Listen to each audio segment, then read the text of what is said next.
Ahanumagtada Matamgi Manipuri Wari YouTube channel asibu tabiriba mayam punmapu ikok nona khurumjari amasung taram noksari miyam gidamak pudana laksari Sunday special short story Khungangdugi Punshi Marel wari asibu birakpa SHIBA YUM miyamda kusinazarage taminarasi Ningthilgi pungama henjilai imana Pauloba chalusi haiduna aiki gari masadu aina thauduna imana tongladuna khungang amada chatlei nungthino jarabasu poinu thaoibana ai jacket amadi lele numitna hakchang de yerakpada nungaiba phawa matamne numittusu sinthalepa numit oibana lambisu ichin chinde khara thoroklaba matungda wahina phongdokpa gamdaba karigumba awonba khara ina phawi Nakan-nakanda usik singna paibagi khonjel aina taba horaki usik singna pairiba nakaladom aina yemthokloi gari thona thona Fajaraba usik sangu singna pairiba sanglaba singsang napom singna atya khena wangliba masung minna uriba adugumlaba fajaba saktam singado ubada ai puningda nungaiba phawi yet lomda mugeng oiromda mugeng ai aduma kari thawri imana maninglomdagi khitang kallabhari ibungo gari thawbusibu mamangdi inglaga thonabadaine ai tumlammadagi makeup khangthok tholokpagum thawi adubu pakhumdi leitrabanina ai karisu hairu tawdana aduba mamangdi ingtuna kari thawi ngahak leiraba matungda mafamado Yore Mafumaduda Leramliba Mio Singdugi, Isam Samjaba Mato, Sheliba Pijol Sing, my tone sing to the Tari, Belanja Traba Mato Singado, Ubada, Puning Se, Nungoli Tanzaduda, Ahalamatuli, Imana Haldud Hangi, Sibu Tada Ibo Luigi, Yumo Virabra, Ahalduna Kunai, Mani, Ibema, Kari Virabano. Tada ai Paulo Blacksabin, Ponda, Pau Pona Kibetuni. Oh, I quit Haduina Ponta Rambadura, Ahalduna Kunai. Mani Tada, Imana Makatai. Adudagi, Equi any book of Suladuna, Sumanga Domda, Ahaladuna, Buduna Sali. Mama Ibu Halginupi, Inedo, Equi Lapo Kramale, Morani Buduna Tulay. Pidadu thai aduga ikuida phamna bhairei imaga aiga pidadu da phami mama imu halduna ine da hai nupi awanglomdagi sangbai achobado waibiru sigi sangbai sidi pi khara chaubdu da oina onbige thadoina yamna phajena hairakpani aduga ibem masigi mapuroi su thaina aiga matam amada pulamni mabuk mapau yamna phakhrabi nauni Hoi hoi moi pabung masi hairam laga inedo sangbai lobo chatkre mamana aikoi ani dhanglai mangolda thari basi akan makhra diale nungai gadra natraga sangoida leiri basi oina tawrasira masina kharadi hawrani imana khumi tada aikoi gidi tadana phani haibado adum tawbiro phaugi maramse kaya khangde ado Equidi superior laga sabanina athut pado oina pibiro hoi hoi adudi sangoi dagi se oina tawrasi masina ayang leimaga arjun gi ga sarupni khara hawrani masina mina lauge hairam labani sidagi adum olasi hayeng wa thokpra khangba pona teda lapsan pina naba phawni aina ibema hoida piduise adubu lemdi lemnida yengbada Yam Davaman Bagiwani, Pobot Kun Mukti Hen Kineda. Ibe Mahogi dubu Pobotara Hibenatro Imana Kumi Mani Dada Mamana Makatan Hanglay Ibongo di Karam Tauri, Unada Bakuire, Ngang Basakpayamna Pabani, Equimayam Tabak Shubada, Manangang Bataraga Potam Ramlibani Equimayamdo. Makusu Sungloy Lepanateda, Nangja Bagiwatani. Sumlay ritada ngamna ngamnaba hingba haibadani iman makha tare mamana aingolom do chilaktuna amu hanglai ibungona kari ming kauba class na kaya tamaba ngasai makai imaga mamaga ngangnabado taatun lerambani aishu thinthaba tawduna mong hadaw mawongda khummi mama 12 tamjari mingna pari kauji mamana nophe tawraduna hairei itapka tappadana phanabu nungsiri mapagadi onthona khenakre napana marona ma ngang basakpa phariba nangna ing tapchari baduga tanjaduda ine du sulai makutta sangbai ma pairaduna aduga sangbai do mama da pi mamana sangoirom da lao phaudu khaimina si hairam laga sangoirom da satkre ine chu inakre imaga aiga ekhoi ani su phamliba morani do puraduna makoina phau onaba silhangliba mukma adwai da phame mamana phaudu da kupsiliba bora singdu lokthok ine na mating pangduna phaudo hamina ba horakre ai ngasai makai akoi badu yengba sangude maramdi heklakpaga wari sanaba haukre wari sanaba maraktuda aina mitsi koy olaga yengduna leirabadi laibang masa tadaba mini haiduna khankini haina ina phawi adugi sumathakta aikoi phaulo blakpani lam yengba lakpa natte aise akoi bada uyeng yengbagi haina bidi lei toigum sung yam kupthana di yengjande khunganggi asengba nungsit asangba mana masingna thallaba hingol yengbada mitse nungaiba mapoi yumdo yengbada su ing law lebaki yumni sumang masa ma leiraga mamanglomdana hingolni sangoiduna yumgi makha thangba adomdani leiribase makharomdu wapal lei wasingna walgi mawongda lei aduga adugi wangmada labuksingna pagna sandokri tanjaduda mamana khol kalapna ineda hai nupi nangbu tharek nune fajana paiba hitrabo ani ka hapada ngairi hojiktagi choktharabadi tarase matau karamna hapkodori bunune inechu waikhumnabagi khundada khumlai ngamja poteda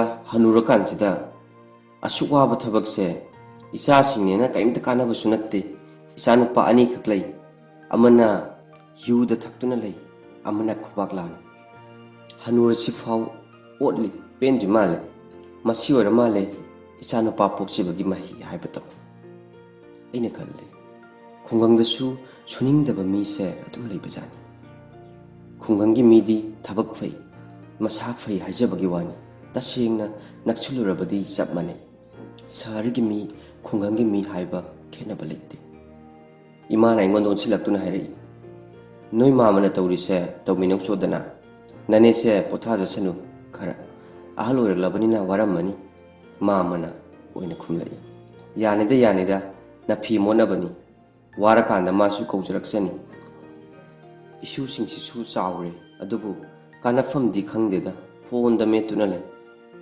mana hojik matamgi angang nabu phonda loina laisurabani inena marak thatuna harai hoi adubudi loina manga dawbani angang singse phone ama paikrabadi mina kauba ngang batadi thabak ama tawbada nasungdi phone gi wakhalda sum tawduna le imana makhatari adunine phone dagi kanaba sing lobadagi kanadabana hena laure ngayak awa pothabada paigadaba phone sina online game kaya ama tholabanina hena mathauchilale makhoi game da dum wakhan khandun leirabani makhoi se nongarmadagi numit taba phawba inedo warmale masuani do kauthoi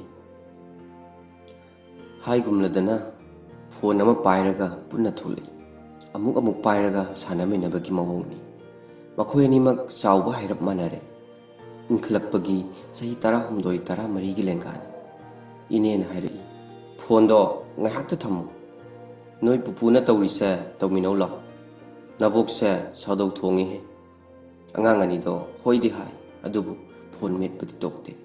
Tanjaduda mamana laurai. Mapa yambigi macha sa ngangi se nana nathunda haptene. Ahal amana ngangi haina tasina da boy tawraga lay. Phone tu thamucho aduga noi ani sida law. Angang anido changkhre. Ine romda onsallaga iman hangi. Ahalgi masara yaimagi masara. Ine na khumlai. Amana ahalgi masa amana yaimagi masani. Chawbu manarabnina lamba oire. Inkhalakpagi onthokna ngangnaba wakraba matamni.